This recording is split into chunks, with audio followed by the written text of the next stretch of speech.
నేను చెప్పదలుచుకుంది ఏంటంటే మురళీకృష్ణ గారు ఇవన్నీ తెలిసిన తర్వాత కూడా హరీష్ సాల్వే గారు వాళ్ళు ఏమన్నారంటే మీరు ఇంటర్నల్గా దర్యాప్తు చేయడం ఏంటి, పబ్లిక్గా జరగాలి దర్యాప్తు. కానీ ఆయన highest legal luminary in the country, అంటే న్యాయ కోవిదుల్లో ఈజ్ ఎట్ ద టాప్, అగ్రగణ్యుడు.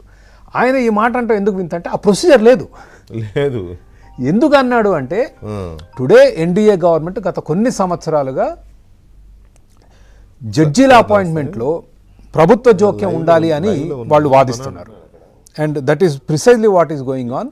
దీన్ని రాజకీయం చేసి ఈ కొలీజియం వ్యవస్థకున్న స్వతంత్ర ప్రతిపత్తి ఏదైతే ఉందో దాన్ని వైలేట్ చేసే ఆలోచన ఉందనేది నా అనుమానం. ఈ జడ్జి గారి కేసుని అడ్డు పెట్టుకొని ఇవాళ collegium is an independent, chief justice, 4 senior జడ్జిలు కలిసి ఏ జడ్జిల మీద ఎక్కడ ట్రాన్స్ఫర్ చేయాలి, something 3 judges cases constitution bench చేసింది. అది మార్చాలి అనేది ప్రస్తుత ప్రభుత్వ ఆలోచన. ఏ విధంగా ప్రభుత్వ ప్రతినిధులను దాంట్లో పెట్టాలి, సుప్రీంకోర్టు జడ్జిల నియామకాల్లో కేంద్ర ప్రభుత్వం భూమిక ఉండాలి, ప్రధానమంత్రి, హోంమంత్రి, చీఫ్ జస్టిస్ అనుకుంటా వాళ్ళు పెట్టిన ప్రపోజల్ ఉండొచ్చు, నేను కరెక్ట్గా తెలియదు. లా మినిస్టర్ హైకోర్టు విషయంలోనేమో రాష్ట్ర ప్రభుత్వ భూమిక ఉండాలి. మీరు ఒకసారి వీళ్ళ భూమికలు తీసుకొచ్చారు, స్వతంత్ర ప్రతిపత్తి, వాళ్ళకున్న స్వాతంత్రం వెళ్ళిపోద్ది, పొలిటికల్ ఎంటర్ అయిపోద్ది. సో మనం చాలా జాగ్రత్తగా ఉండాలి before we jump to conclusions. There is a procedure to be followed. ఇంత కష్టమైన క్లిష్టమైన ప్రొసీజర్ ఎందుకు ఉంది కాబట్టే ఆ న్యాయ వ్యవస్థ ఎంతో కొంత పనిచేస్తుంది. జస్టిస్ వర్మ గారు లాంటి వాళ్ళు నేను అనుకోవటం హీల్ డెఫినెట్లీ బీ ఇంపీచ్డ్. కానీ మీరు ఏదో పోలీస్ దర్యాప్తులు చేసి అవి చేసే అవకాశం లేదు ఇక్కడ. ఆయనకు చాలా రక్షణలు ఉన్నాయి.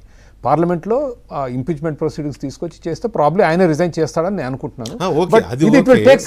నేనేమంటానంటే ఓకే, అంతవరకు ఇదంతా బాగానే ఉంది. ఇంపీచ్మెంట్, వాళ్ళకి ఇమ్యూనిటీ ఉండాలి, ఎందుకంటే జడ్జిలు నిర్భీతితో జడ్జిమెంట్లు ఇవ్వాలి కాబట్టి వాళ్ళకి ఇమ్యూనిటీ ఉండాలి, అందుకని ఇచ్చారు. మీరు అన్నట్టు సైడ్ ఎఫెక్ట్స్ ఇవి ఉన్నాయి. ఇక్కడ పాయింట్ ఏంటి, 5 రోజులు తొక్కిపెట్టారు. ఎందుకు తొక్కిపెట్టారు?